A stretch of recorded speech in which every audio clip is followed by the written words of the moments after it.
বোনের ঘরে প্রবেশ করার সময় উমর ছিলেন একজন বিচক্ষণ জ্ঞানী মানুষ, ওমর আল ফারুক ছিলেন একজন পণ্ডিত মানুষ, আরবের বসবাসকারী মানুষ, আরবি জ্ঞান সম্পর্কে আপনার খুব বিজ্ঞানী মানুষ ছিলেন। হযরত ওমর আল ফারুক আপনার একজন বিশেষ জ্ঞানী মানুষ ছিলেন, জ্ঞানের একজন পণ্ডিত ছিলেন, তিনি একজন সাহিত্যিক ছিলেন, একজন কবি ছিলেন, একজন গদ্যকার ছিলেন, একজন লেখক ছিলেন, একজন ব্যাকরণবিদ ছিলেন, আপনার সর্ববিদ্যায় বিশারদ যাকে বলা হয়, তিনি সেই সময়ে আপনার সর্ববিদ্যায় তিনি বিশারদ ছিলেন। চিৎকার দিয়ে বলেন সুবহানাল্লাহ। ওমর আল ফারুক প্রথমে মনস্থ করলেন বোনকে আর বোনের জামাইকে আগে শেষ করি, তারপরে যাই অন্যকে শেষ করতে। আল্লাহর কারিশমা দেখুন তো, তিনি যখন বোনের ঘরের মধ্যে প্রবেশ করতে শুরু করলেন, বাহির থেকে শুনতে পারলেন বোন যেন গুনগুন গুনগুন করে কি যেন তেলাওয়াত করতেছে, কি যেন পড়তেছে। ওমর আল ফারুকের মন সেই তেলাওয়াত শুনে পাগল হয়ে গেল। বলেন সুবহানাল্লাহ। বোন সেই সময় সূরা তাহা তিলাওয়াত করতেছিলেন, সূরা তাহা তিলাওয়াত করতেছিলেন। আর এই তাহার যখন আয়াতগুলা তিলাওয়াত করতেছিলেন, আপনার ওনার অন্তরের মধ্যে এমনভাবে যেন ধাক্কা দিল, ওমর আল ফারুকের অন্তরকে যেন আপনার ফাটিয়ে দিল। দ্বীন-ই ইসলামের জন্য যেমন ওমর আল ফারুক এই ধাক্কাই যেন দ্বীন-ই ইসলাম দিয়েছে। বলেন সুবহানাল্লাহ।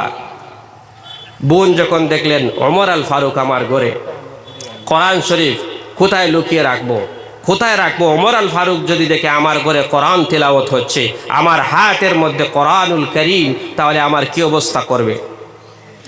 ওমর আল ফারুক দৌড়ে দৌড়ে বোনের ঘরে প্রবেশ করে বলতেছেন, হে বোন ফাতেমা, ইতিমধ্যে শুনতে পেলাম তুমি যেন গুন গুন গুন গুন করে মধুর কণ্ঠে আল্লাহর পবিত্র কোরআনকে তুমি তেলাওয়াত করতেছো, আমি সেই কোরআনের তেলাওয়াত আবার শুনতে চাই। বলেন সুবহানাল্লাহ।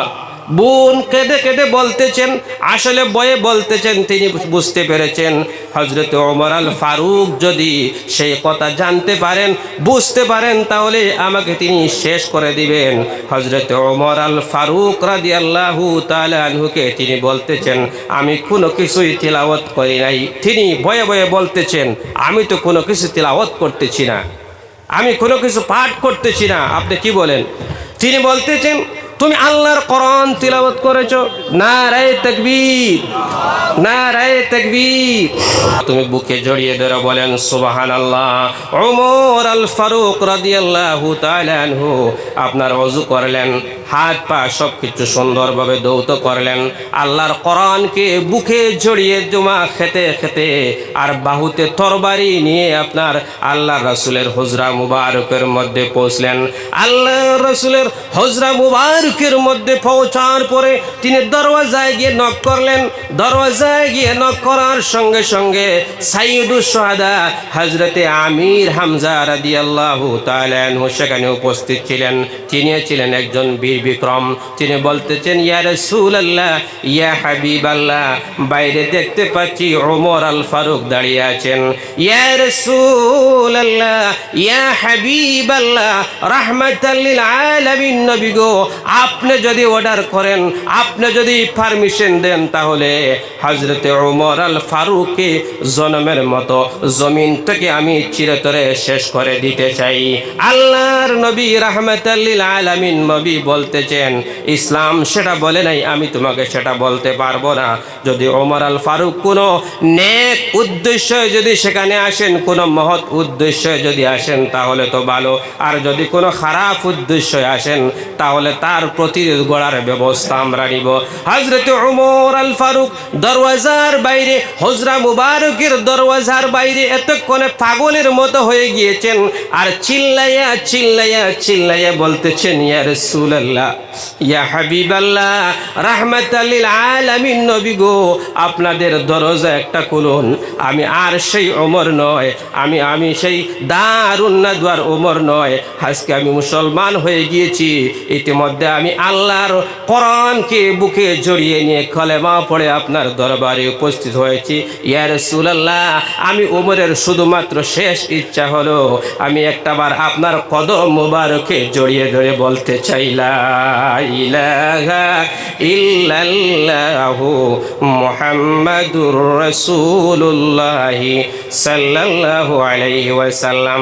আল্লাহর নবী মুহাম্মাদুর রাসূলুল্লাহ সাল্লাল্লাহু আলাইহি ওয়াসাল্লাম হযরত ওমর আল ফারুকের এই কথা শুনে হুজরা মুবারক থেকে বের হয়ে হযরত ওমর আল ফারুককে তিনি জড়িয়ে ধরলেন, বুকের মধ্যে নিলেন। আর ওমর আল ফারুক আল্লাহ রাসূলের কদম মুবারকের মধ্যে ধরে, কদম মুবারকের মধ্যে ধরে আপনার চিল্লাইয়া চিল্লাইয়া বলতেছেন লা ইলাহা ইল্লাল্লাহু মুহাম্মাদুর রাসূলুল্লাহ সাল্লাল্লাহু আলাইহি ওয়াসাল্লাম বলে বলতেছেন, ইয়া রাসূলুল্লাহ, আমার বাহুতে যে বিশাল তরবারি দেখতে পাচ্ছেন ইয়া রাসূলুল্লাহ, এই তরবারি নিয়ে এসেছিলাম আপনাকে হত্যা করার জন্য। আপনি মুহাম্মাদুর রাসূলুল্লাহ সাল্লাল্লাহু আলাইহি ওয়াসাল্লাম এই মুহূর্তে এই তরবারি নিয়ে আমি ওমরকে আপনি শাস্তি দিতে পারেন। বলেন সুবহানাল্লাহ। আল্লাহ রাসূল বলেছেন, আমি আমানত হিসাবে আপনার কাছে সেটা রেখে দিলাম, দ্বীন ইসলামের প্রয়োজনে যদি ব্যবহার হয় আপনার কাছে আমি রেখে দিলাম, আজ থেকে ক্ষমা করে দিলাম।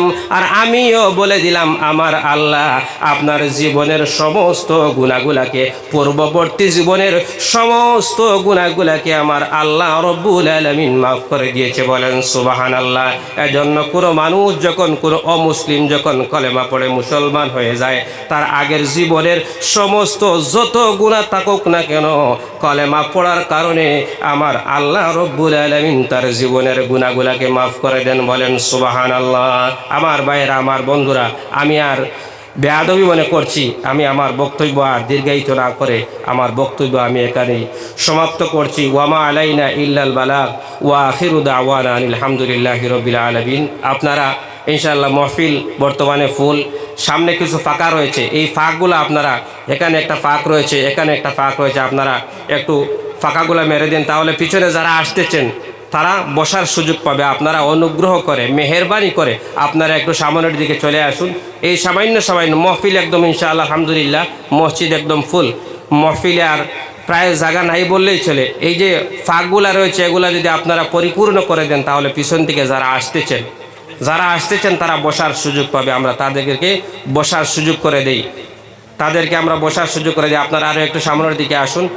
আর আমাদের মেহমান এসেছেন, প্রধান অতিথি সাহেব এসেছেন, উনি ওনার মূল্যবান বক্তব্য রাখবেন। আপনারা রাস্তাঘাটে চলাফেরা না করে মহফিলে আসার জন্য আমি আপনাদেরকে অনুরোধ করছি, আপনারা সবাই মহফিলের ভিতরে চলে আসুন।